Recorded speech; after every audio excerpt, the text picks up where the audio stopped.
Dimanche 3 octobre 2021, inconditionnels téléspectateurs de ORTM2, bienvenue dans la revue de l'actualité de la semaine dans cette émission qu'on appelle JT7. Tout d'abord, le sommaire. 4 hélicoptères de combat pour nos forces de sécurité, c'est l'acquisition faite par nos autorités. L'objectif est de faciliter la capacité et d'augmenter la capacité opérationnelle de nos FAMA. Réceptionné par le colonel Sadio Kamara, qui est le ministre de Défense et des anciens combattants, nous aurons les détails dans cette édition. 127 milliards de francs CFA, c'est le montant de 4 accords de financement que notre pays a signé avec la Banque mondiale. À travers cette signature, l'institution de Bretton Woods renouvelle sa confiance à notre pays. Plus de détails tout de suite. Pour échanger sur ces deux thèmes aussi importants de l'actualité de la semaine de notre pays, nous avons avec nous ici M. Daouda Kinda, il est analyste politique et sécuritaire. Monsieur Kinda, bonsoir. Bonsoir, madame. Bienvenue et merci d'avoir accepté notre invitation. Je vous remercie. Et l'autre invité, c'est le grand Mao, Modibo Mao Makalou, il est économiste. Monsieur Makalou, bonsoir. Bonsoir. Merci d'avoir accepté notre invitation. Merci de m'avoir invité. Alors, nous allons commencer par l'acquisition des 4 hélicoptères et de leurs munitions que notre pays a acheté avec la Russie. Tina était à la réception de ces 4 appareils. Suivons son reportage. De nouvelles acquisitions pour l'armée malienne.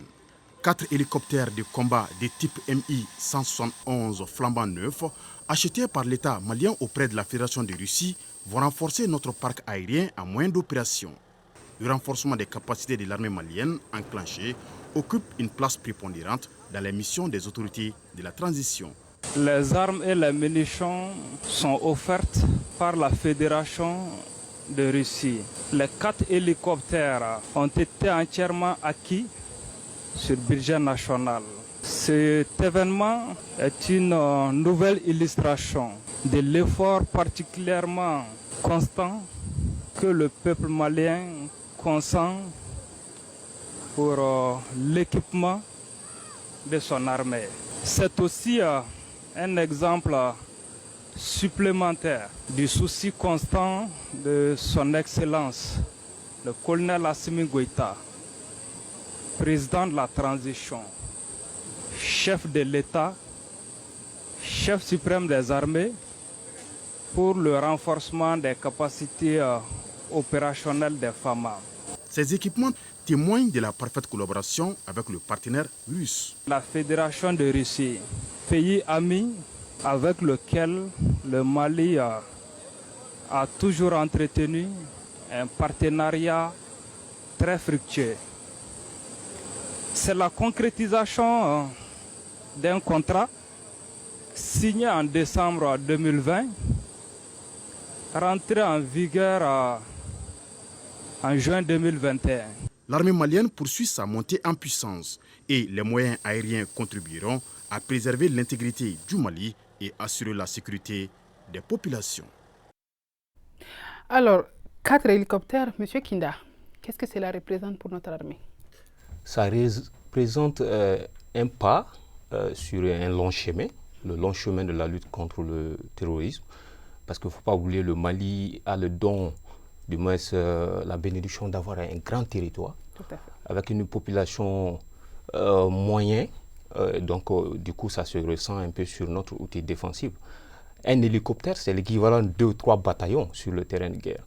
Donc, je dis c'est une bonne chose, mais 4 hélicoptères par rapport à la circonscription et à la géographie même de l'insécurité qui a quitté le nord pour venir s'installer au centre, je crois que ça va faire un peu court.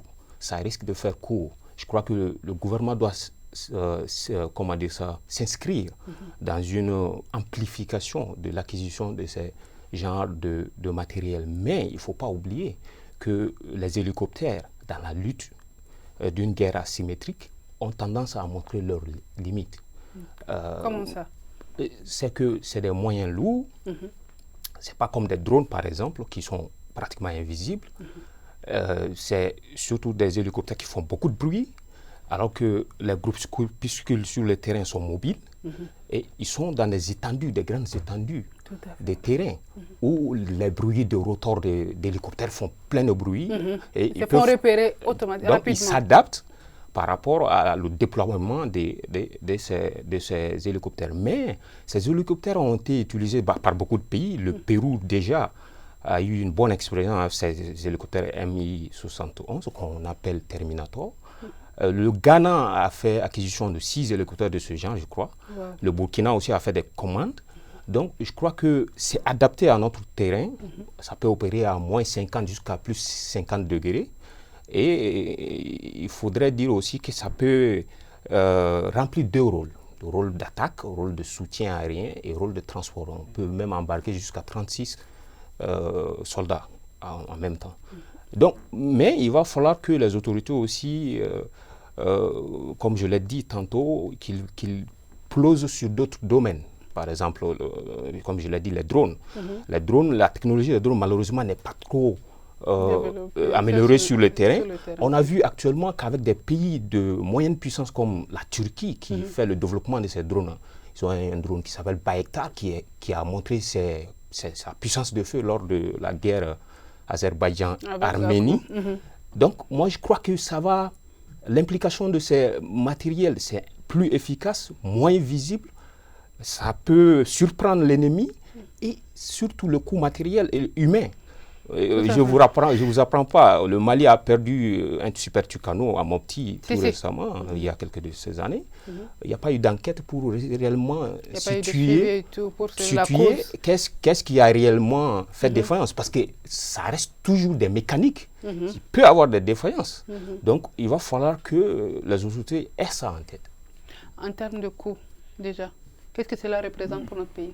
Écoutez, les coûts ne sont pas disponibles. En tout cas, ce que j'ai cru comprendre à travers les propos du ministre de la Défense, c'est que ce sont des hélicoptères qui ont été achetés sur le budget national. Oui, donc par nos propres moyens. Tout à fait. Mais bon, je puis vous dire que quand même, c'est à travers le budget national qu'on fixe les priorités nationales. Tout à fait. Et la défense et la sécurité, quand même, figurent parmi les priorités nationales parce que c'est le second budget en termes de grandeur après les enseignements. Donc, l'ordre de figure, c'est environ 468 milliards de francs CFA. Mais pour revenir à ce que vous dites, en fait, la communauté internationale, en tout cas, ce qui se fait au nord, c'est que c'est la fermeture de 3 bases qui sont envisagées au nord du Mali. Et vous savez, notre pays est l'un des plus vastes d'Afrique, il fait partie des 10 pays les plus vastes d'Afrique. Et la fermeture de ces bases aériennes où Barkhane a déjà commencé à plier bagages, il va falloir que nous ayons notre propre outil aérien. Parce que sans cela, évidemment, on ne pourra pas tenir, ça va être la catastrophe. Donc je pense que c'est un bon début, mais comme il l'a dit, il faut améliorer cet outil, mais déjà, mieux vaut avoir 4 hélicoptères que ne pas avoir d'hélicoptères du tout. Tout à fait. Parce que là, pour le moment, nous dépendons d'autres forces, et évidemment, cela engendre aussi d'autres difficultés. Alors aujourd'hui, nous parlons peut-être des hélicoptères, mais il y a d'autres moyens de combat. Nous avons les véhicules terrestres, je ne connais pas trop tous les noms, mais nous avons aussi la surveillance qui joue un rôle très important, surtout quant à la détection des mines et autres pièges tendus à nos forces armées de sécurité. Alors aujourd'hui, qu'est-ce qui peut être fait pour vraiment améliorer cet aspect-là? Ce que vous évoquez est très important, c'est que les hélicoptères ne perdent pas d'eux-mêmes. Les hélicoptères viennent en appui de quelque chose, comme vous l'avez dit, des renseignements. Et ce qui est vraiment problématique dans la guerre contre le terrorisme, on l'a expérimenté en Irak et en Afghanistan, c'est la coordination entre la puissance de feu aérienne et les éléments terrestres qui sont sur le terrain. Exactement. Ça peut passer par les radios, les systèmes de radio, les systèmes de transmission. Et surtout, ce qui a lieu d'être, le Mali n'est pas à un certain niveau où la surveillance technique, ce qu'on appelle le renseignement technique, on ne l'a pas. On n'a pas de satellite, je l'ai dit, on n'a pas de drone de surveillance. Même si on l'a, c'est que ce n'est pas aussi opérationnel que ça. On peut mettre le doigt où on peut s'appuyer. Très généralement, ce que les pays font, c'est le renseignement humain. Je prends l'exemple sur un pays voisin comme la Mauritanie, qui a pratiquement, essentiellement, 80% de ces renseignements viennent des tribus et des communautés qui sont dans ces lieux reculés. Mais cela ne peut pas se faire non plus sans le retour effectif de l'État, notamment... Justement, parce que nous savons que c'est les communautés Touareg Tamaché qui étaient soi-disant impliquées dans le conflit. Ce sont ces populations qui peuvent renseigner au mieux les forces armées de sécurité. Il y a aussi les peuls nomades. Exactement, il y a des peuls nomades, il y a d'autres tribus. Et surtout, il ne faut pas l'oublier, le bon renseignement, c'est surtout des éléments de l'armée nationale, nos services de renseignement, qui vont se départir un peu de leur tenue et qui vont se fondre dans la communauté. Dans la masse, oui. On n'a pas cette culture de prise de risque dans notre communauté de renseignement au Mali ici, mais on le voit, ça se fait de façon très efficace dans des pays comme la Turquie. Imaginez comment on a pu tuer Al-Baghdadi. Al-Baghdadi a été tué parce que des éléments turcs et kurdes, ce sont des gens du service des renseignements, oui, qui sont allés au charbon, qui sont allés, ils se sont exposés pour donner des informations. Exactement. Donc, c'est pour vous dire que des hélicos, c'est bien. Je me demande déjà, parce que là, ces hélicos ont été... Il y a eu tout un buzz là-dessus. Les extrémistes, ils regardent aussi les infos. Oui. Moi, je suis sûr qu'ils vont prendre aussi des précautions. Quelle est la tactique ou la stratégie à adopter pour pouvoir... Par exemple, je donne un petit exemple.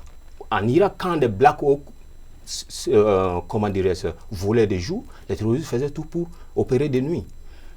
Les Black Hawk se sont munis de vision nocturne pour pouvoir opérer. Ils ont trouvé d'autres parades. Donc, il va falloir que la tactique militaire et la stratégie militaire s'adaptent sur le terrain par rapport à tous ces paramètres-là. Alors, avec tout ce qu'il vient de dire, ça fait peur, hein, parce que quand on se prépare, il y a de l'autre côté, eux aussi se préparent à échapper à tout ce qui est mis en place. Alors aujourd'hui, qu'est-ce qui peut être fait vraiment pour aider les forces armées de sécurité? Moi, je pense qu'il a tout dit, hein. Surtout qu'il a parlé du côté asymétrique de la lutte, parce que quand j'entends la guerre, c'est pas une guerre, parce que la guerre, on identifie l'ennemi, il est en face, il a un territoire, il ne porte pas le même uniforme que vous, mais là, c'est une lutte acharnée contre des assaillants armés, hein, qui peuvent faire partie de la population non identifiée, qui font partie de la population civile. Moi, je pense qu'il faut davantage de mobilité de notre armée. Quand le fait qu'on attaque nos casernes, moi, je ne peux pas comprendre ça, parce que ce dont il parle, les outils de renseignement, attaquer une caserne, c'est presque, ça devrait être suicidaire d'attaquer une caserne. Généralement, les gens qui viennent attaquer une caserne, ils laissent leur vie, parce qu'ils n'ont aucun moyen de s'en sortir. Mais comment, et puis chaque fois, moi, ce que j'ai constaté, je ne suis pas spécialiste de ces questions, mais c'est juste un petit constat de quelqu'un qui observe. Chaque fois qu'il y a des ravitaillements, je ne comprends pas pourquoi nos convois de ravitaillement se font toujours attaquer.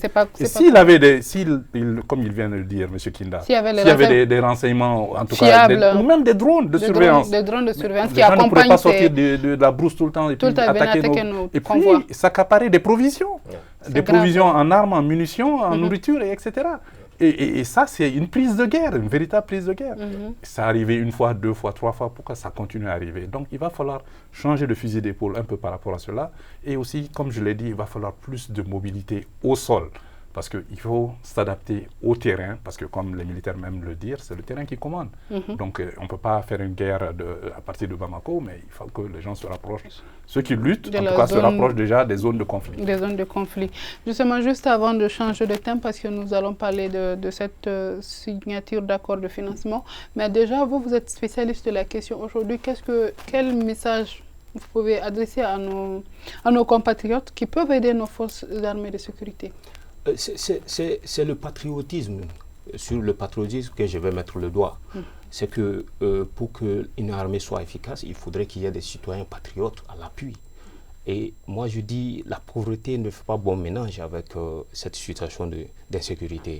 Beaucoup de nos frères qui sont dans des milieux défavorisés, ils se sentent un peu obligés de pactiser avec le diable pour pouvoir tirer le marron du feu, gagner le peu d'argent. Donc, c'est cet appel que j'ai. Mais par rapport à nos autorités, moi je dis, comme l'a dit M. Makalou, la guerre asymétrique, ce n'est pas une guerre proprement dite. C'est un combat, je l'appellerais un combat, pas une guerre. Et ce combat-là, c'est surtout se fait pas avec des moyens conventionnels, très généralement. Tout à fait. Nous avons l'appui de beaucoup de pays puissants, la France, les États-Unis. Mais moi, je dis, le bilan de ces pays dans la lutte contre le terrorisme est négatif. Absolument. Est négatif, surtout la forme de terrorisme qu'on a ici. Moi, je ne suis pas anti-Barkhane ou pro-russe, mais moi, je dis, il faut bien réfléchir. Je prends l'exemple sur des pays qu'on ne voit pas, mais qui s'en sortent pas mal. Comment dirais-je, le Pakistan ne s'en sort pas mal. Ils ont la même force, du moins, de dilettantisme islamiste que nous avons. Les moyens de renseignement ou les techniques de renseignement ou les comportements qu'il faut adopter face même au djihadisme, ils le savent, plus que même que les Américains. La Turquie aussi est un paravent par rapport à ça. Il ne faut pas tout voir sur le volet de partenariat technique. Et il faut voir aussi le partenariat en termes de politique de lutte contre.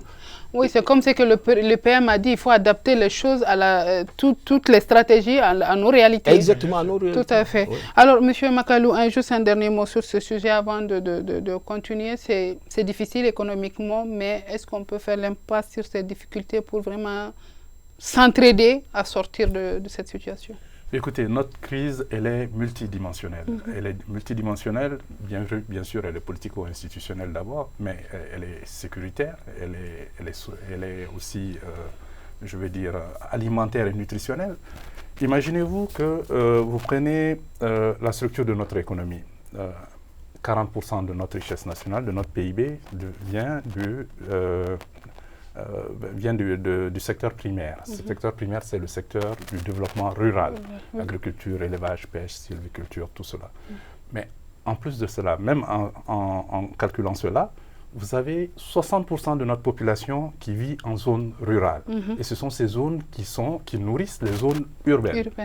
Et en même temps, ce sont ces zones qui sont dans l'insécurité la plus totale. Et ce sont les zones qui sont les plus démunies.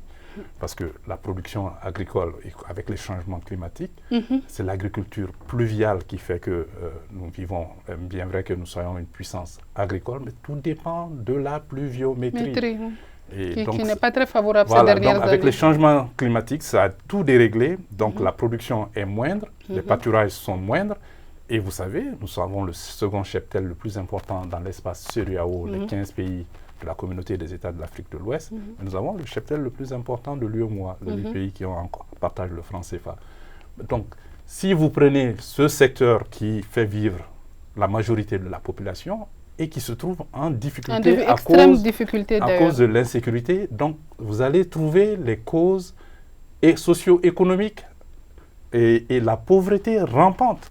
Par exemple, si nous prenons la région de Mopti, c'est la région la plus pauvre du Mali. Ce n'est pas Kidal, ce n'est pas Gao, ce n'est pas ailleurs. C'est Mopti qui est la région la plus pauvre. Elle doit être la plus riche. Mais c'est aussi la région où il y a le plus d'écoles coraniques. Et ces écoles coraniques sont fermées. Et c'est Victor Hugo qui disait, quand vous fermez une école, apprêtez-vous à ouvrir une prison. Parce que tous ces jeunes, ces enfants sont délaissés, sont dans la rue. À eux-mêmes. À eux-mêmes, donc sujets à être entraînés dans toutes sortes de choses néfastes pour notre pays. Surtout pour le terrorisme. Voilà. Alors, la transition est tout trouvée alors pour aller sur la signature des 4 accords. Des 4 accords de financement entre la Banque mondiale et notre pays, un signe de renouvellement de confiance de l'institution de Bretton Woods. Mamadou Fané de ORTM1 était sur place. Suivons son reportage. Plus de 127 milliards de francs CFA, c'est le montant des 4 accords de financement signés ce vendredi entre le gouvernement du Mali et la Banque mondiale. Ces accords concernent les financements additionnels du projet d'intervention d'urgence du Covid-19, le projet communautaire de relance et de stabilisation au Sahel, le projet régional d'accès à l'électricité et système de stockage d'énergie par batterie de la CEDEAO et le projet de mobilité et de connectivité rurale. Ces accords constituent les 6e, 7e, 8e et 9e accords signés avec vous depuis le début de l'année 2021, totalisant ainsi un montant de plus de 318,78 milliards de francs CFA. Je voudrais conclure mes propos en vous réitérant les chaleureux remerciements du président de la transition et du gouvernement du Mali pour tous les efforts du groupe de la Banque mondiale en faveur du développement socio-économique du Mali. Par la signature de ces accords, le Mali et la Banque mondiale renforcent ainsi leur coopération dans les domaines de la santé, l'énergie, les infrastructures et la sécurité. La signature de ces différents accords confirme l'engagement de la Banque mondiale en faveur des populations du Mali, conformément à notre mission d'éradication de la pauvreté et de partage de la prospérité. Ces différents projets qui sont alignés avec les objectifs nationaux définis dans le cadre de planification du Mali pour la période 2019-2023 s'inscrivent également dans la stratégie du groupe de la Banque mondiale au Mali en matière de la lutte contre la fragilité. La signature de ces accords vise à contribuer à l'atteinte des objectifs de développement fixés par l'Union africaine et les partenaires du Mali. Alors, cette fois-ci, on va commencer par l'économiste, Modibo Makalou. Voilà lui. Alors, on dit 127 milliards. On attend beaucoup ces chiffres. Mais à quoi est-ce qu'ils servent concrètement? Parce que souvent, on a du mal à cerner un peu les contours de ces signatures d'accords qui se suivent, qui se succèdent à longueur de temps. D'accord, je vais vous expliquer. En fait, vous avez vu qu'on a eu une loi rectificative de finances la semaine dernière qui définit le budget général. À l'intérieur de ce budget général, l'État détermine ses ressources et ses charges pour une année. Pour une année, oui. Donc maintenant, chaque année, depuis 60 ans, le Mali a un déficit budgétaire. Ça veut dire que nous dépensons plus que nous n'avons de ressources. Oui. Donc ce sont ces partenaires techniques et financiers qui comblent ce déficit budgétaire à hauteur de 25%, 25%, ok. Généralement. Mais aussi les investissements publics sont à environ 60% pris en charge par les partenaires extérieurs. Donc que ce soit les centres de santé, l'éducation, l'assainissement, etc. Tout cela, 60% est pris en charge par les partenaires extérieurs. Extérieurs encore. Voilà. Donc si nous prenons la Banque mondiale qui est chargée de développement durable, c'est-à-dire les politiques sectorielles de notre État, vous voyez, le portefeuille de la Banque mondiale actuellement est de 29 projets au Mali, projets nationaux et sous-régionaux, et une enveloppe de 1,8 milliard de dollars US. C'est l'équivalent de 910 milliards de francs CFA. Vous venez d'entendre le ministre des Finances dire que pour l'année 2021, c'est déjà 318 milliards qui ont été engrangés avec la coopération avec la Banque mondiale. Oui. Malgré la suspension, parce que vous savez, c'est pour cela que je dis c'est une façon de renouveler un peu leur confiance aussi, non? Voilà. Avec la situation. Parce que si la Banque mondiale, la Banque mondiale est fâchée avec vous, ou en tout cas si elle suspend sa coopération avec vous, ça donne le ton aux autres organisations de financement multilatérales et bilatérales, et même le secteur privé, d'arrêter la coopération avec vous. Oui, tout à fait. Ça crée pas mal de déficits budgétaires et économiques aux différents États. Aujourd'hui, on parle aussi de mobilité et un budget additionnel pour les projets de mobilité et de connectivité rurale. Aujourd'hui, ce type de financement, comment est-ce que ça peut aider notre pays à aller de l'avant? Parce que je peux dire que dans la sous-région, nous sommes pas loin des derniers en termes de mobilité et de connectivité rurale. Oui, mais parce que nous avons un pays qui est vaste. Et comme je vous l'ai dit, il y a 60% de la population qui vit en zone rurale. Mais vous savez, il faut stabiliser l'économie parce que nous avons une économie qui est enclin, qui subit des chocs exogènes. Donc, quand ces stocks exogènes, c'est le prix des matières premières qui monte, qui fluctue, c'est la pluviométrie, c'est l'insécurité, c'est tout cela. Donc, l'économie, nous ne la maîtrisons pas tellement parce que nous sommes tributaires d'un certain nombre de facteurs que nous ne contrôlons pas. Mais maintenant, en zone rurale, il faut produire, il faut quand même lier les zones de production aux zones de consommation. C'est l'enjeu majeur.